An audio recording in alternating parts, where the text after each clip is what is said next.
Судиката од Велешкиот суд Лорета Тодорова не убедуваше лажно да сведочиме дека сме виделе како нејзините роднини ја нападнале и се заканувале дека ќе ја убијат, а му извадиле пиштол на нејзиниот сопруг. Ако треба за тоа и ќе ни платела. Вакви изјави потпишале велешанките Стојна Цецева и Николина Јованова, кои се соседи на семејството Мирови кого судиката ги обвинува за насилство. Ангел Ѓоргиев, адвокатот на обвинетите татко и син Митре Миров и Горан Шојлев, вели дека судиката Лорета Тодорова лажно обвинува, грубо злоупотребувајќи својата судиска функција. Ги имам нивните овдека својрачни изјави на овие двајца сведоци, во кои што апсолутно тврдат дека е вршен притисок од страна дословно судиката Лорета Тодорова и на крајот стои дека ако треба и ќе ти платиме за да лажно сведочат. Ова е тешко кривично дело, дотолку повеќе што е извршено од страна на судија. Според обвинението, во јуни годинава Тодорова со мајстори дошла во куќата на нејзините родители кои делеле ист двор со Мирови. Тогаш таткото и синоти се нафрлиле и почнале да и се закануваат со убиство.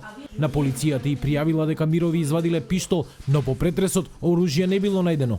Единствениот сведок кој денеска сведочеше кажа дека расправија имало, потврди дека видел пиштол, но не слушнал закани.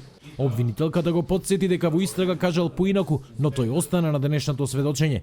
Митре Миров, кој е второ обвинет, вели дека неговата внука, судиката Тодорова, веќе 30 години го влечкала по судови со цел да им земе дел од имотот, користејќи ја незината моќ како судија. 30 години ме малтретира. 5 операции имам направено. Овдека сега во што го слушам, толку сум потресен.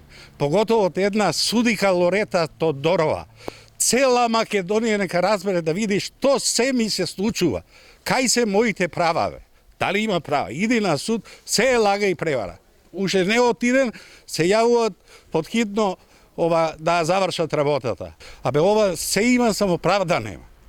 Во своето сведочење, судиката Лорета Тодорова тврдеше дека долго време трпела закани од незините роднини, па затоа била и под полициска заштита.